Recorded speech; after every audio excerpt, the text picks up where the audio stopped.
All right, let's talk about AI. We are constantly hearing about all the incredible stuff it can do, right? From writing essays to creating amazing art. But today, we're going to pull back the curtain. We're going to move past the hype to really understand what AI can do, and maybe more importantly, what it truly can't. So, here's the big question. The one that's probably on your mind too. Can AI really do, well, everything? I mean, is it actually on a path to replace how we think? The answer, well, it's way more complex and honestly a lot more interesting than just a simple yes or no. Okay, so let's really get into it. To get to the heart of this whole thing, we first have to understand the fundamental, human qualities that AI just doesn't have. It's just not built that way. So take a look at this list. This really shows you the line between just, computing things and actual consciousness. An AI can pretend to have empathy, right? It can analyze text and sound empathetic, but it can't feel joy or sadness. And its creativity, it's really just remixing all the data it's already seen. It's not true original thought. And maybe biggest of all, it just doesn't have that basic common sense that we use every single day without even thinking about it. And here's the most crucial takeaway from this part. Think of AI as an incredibly powerful tool. It's here to help us out, to do the heavy lifting with computing, to find patterns we might miss. But it's not here to live our lives for us, or feel our emotions, or make our tough moral calls. The best way to think of it? It's the co-pilot, not the pilot.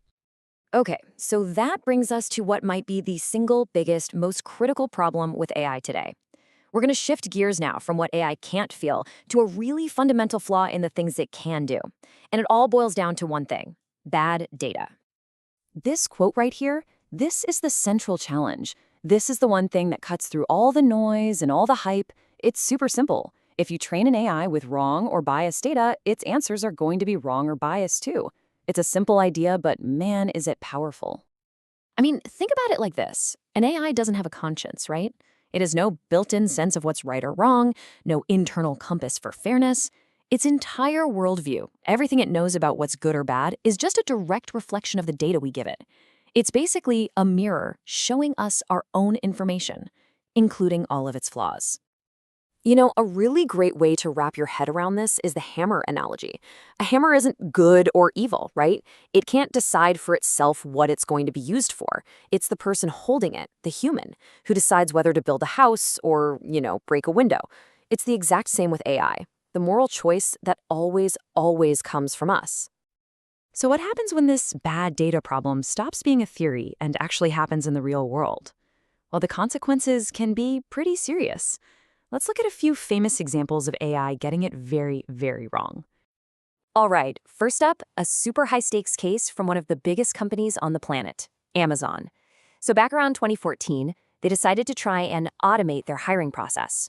They built an AI to screen resumes, and the whole goal was pretty simple: find the best people for the job, but do it way faster.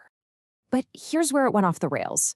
The AI was trained on about a decade's worth of Amazon's own hiring data.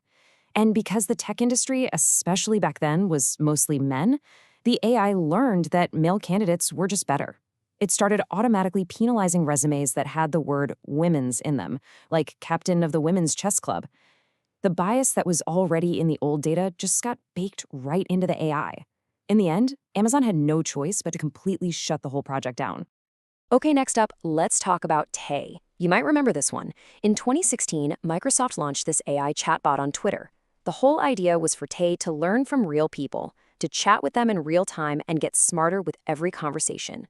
Yeah, that experiment went wrong, like disastrously wrong. A bunch of people on Twitter basically coordinated an attack, just flooding Tay with hateful, racist, and really offensive stuff. And since Tay was literally designed to learn from whatever people told it, it started copying them. In less than 24 hours, this friendly chatbot had turned into a full-on hate-spewing machine. Microsoft had to pull the plug immediately. And for our last example, let's look at a case that shows a slightly different data problem: a serious lack of diversity. This happened back in 2015 with Google Photos, an app that, millions of us use, and it made a really, really bad mistake. The app's image recognition AI made a horrible error. It mislabeled a photo of two Black people with the tag gorillas. So what was the root cause? Well, the data it was trained on just wasn't diverse enough. It didn't have enough pictures of people of color. So when the AI saw something it hadn't been properly trained on, it failed badly. Google issued a major apology, and their quick fix was to just remove that specific tag from the system entirely. So you can see how all of these examples point back to the same core problem, right? To really get it, we need to peek under the hood a little bit and ask, how does an AI actually learn? What's the process that even lets these kinds of biases sneak in? Well, from a bird's eye view, it basically looks like this. First, you gather just a ton of data. We're talking millions of examples. Then, and this part is super important, you have to clean and label all that data correctly. After that, the AI model studies all this labeled info, trying to find patterns. Finally, you test it on new stuff to see if it works, and if it does, you release it. Now, the problem, the bias, can sneak in at any of these steps, but it really loves to show up in those first two, collecting and cleaning the data. Okay, that might still sound a little abstract, so let's make it way simpler. Imagine we want to teach an AI to do just one tiny thing. Look at a picture and tell us if it's an apple or a banana. That's it. So, to do that, you'd collect and label thousands of photos, right? This is an apple, this is a banana. Then you train the AI by just showing it these pictures over and over again until it starts to get the patterns.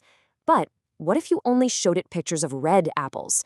The AI might learn that apple means red and round, so the first time you show it a green apple, it'll get it wrong. That, in a nutshell, is data bias.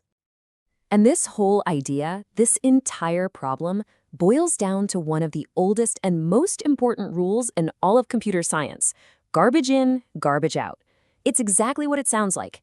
If you feed an AI junk data, biased data, incomplete data, just plain wrong data, you are going to get junk results. The AI simply cannot be smarter or fairer than the information it learns from. So after all of that, we're kind of back where we started. AI is a tool. A ridiculously powerful, world-changing tool, for sure. But at the end of the day, it's a tool.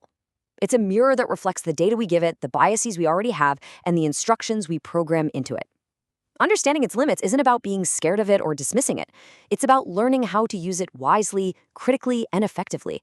So the real question isn't, what is AI going to do to us? The real question is, what are we going to do with it?